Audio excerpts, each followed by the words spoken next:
북두칠성이 된 칠형제란 민담입니다.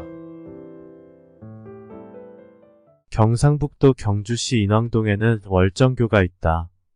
월정교는 신라시대 경덕왕 19년 760에 건설된 다리인데 조선시대에 와서는 이승의 어머니에게는 효이지만 저승의 아버지에게는 불효라는 뜻의 효불효교로 불렸다고 한다. 이처럼 불린 까닭은 동국 여지승남 1481에 수록된 효불효교 설화에서 연유한다. 옛날 한 여인이 뼈대 있는 명문 집안의 유씨 남자에게 시집을 갔다. 그런데 시집을 가보니 초가 삼간에 조그만 화전만 있었다. 아니 아무리 뼈대 있는 집안이지만 이리 가난할 줄이야. 아이고, 내 팔자야 고생문이 열렸구만. 하며 여인은 속으로 후회했다. 얘, 아침 차려오너라. 아니, 밥이 너무 되지 않냐.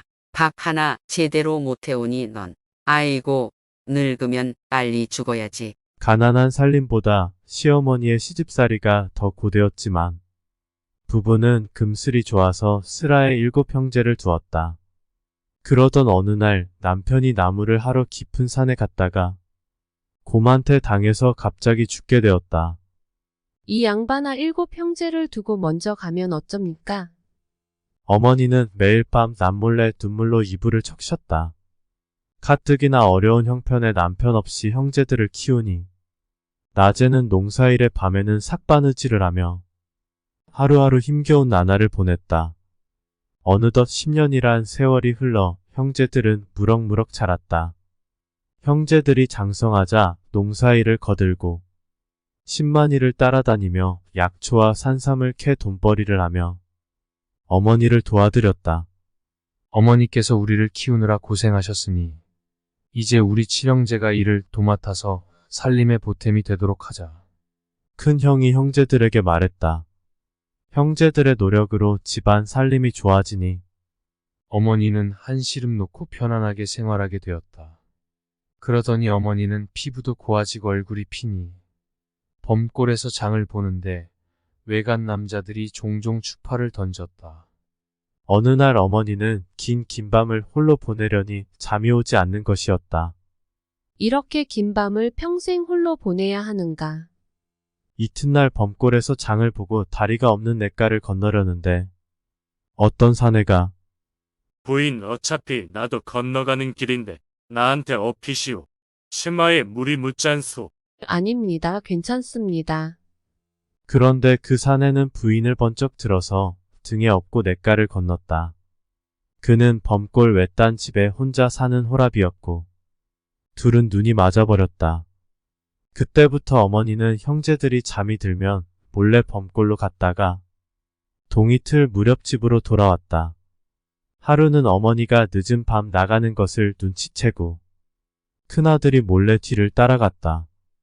어머니가 엄동설 안에 버선을 폈고 얼음물을 건너자 안타까운 마음에 큰아들은 어머니를 위해 다리를 놓아야겠구나 하며 집으로 돌아왔다. 그런데 새벽에 물에 홀딱 젖은 어머니가 다리를 다쳐서 집에 돌아왔다. 형제들은 어머니를 지극정성으로 보살폈다.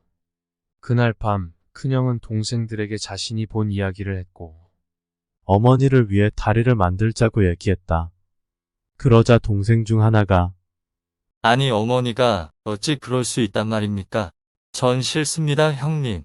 큰형은 지금까지 우리를 위해 고생하신 어머니를 편하게 해드리는 것이 참된 효도가 아니겠느냐. 라며 동생을 꾸짖었다. 며칠 뒤 어머니는 다리가 낫자 범골의 호라비가 눈에 아른거렸고 밤이 되어 몰래 길을 나섰다. 그런데 개울 앞에 선 어머니는 깜짝 놀랬다. 개울에 단단한 돌다리가 놓여 있었기 때문이었다. 자신의 아들들이 다리를 만든 것임을 알게 되었고 다리 덕분에 어머니는 편하게 다니게 되었다. 이후 사람들은 이 다리를 가리켜 이승의 어머니에게는 효자이지만 저승의 아버지에게 불효이기에 다리의 이름을 효불효교라 불렀다고 한다. 또한 선행을 쌓은 칠형제는 죽어서 북두칠성이 되었는데 북두칠성 중 별 하나가 흐릿한 것은 큰 형의 말에 불평했던 한 동생의 별이라고 한다. 문헌과 달리 구전되는 설화에선 결말이 어머니의 계가로 이어졌다. 이러한 결말의 변모는 강제된 유교적 효가 아니라 본래 인간적 효심이 반영된 것이다. 고려시대까지만 해도 과부의 재가는 사회적 문제가 되지 않았지만 조선시대의 유교 사상이 반영되면서 재가는 사회적 문제가 되었다.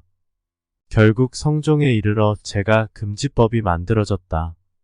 진정한 효의 의미는 무엇일까? 어머니를 위해 다리를 만든 형제들은 모친으로서가 아니라 여성인 한 인간으로 인식했다는 것을 보여준다. 형제들이 북두칠성이 되었다는 건 형제의 효행이 인간의 규범을 넘어선 신성한 가치로 인정받았다는 것을 의미한다. 꿀잠 자요.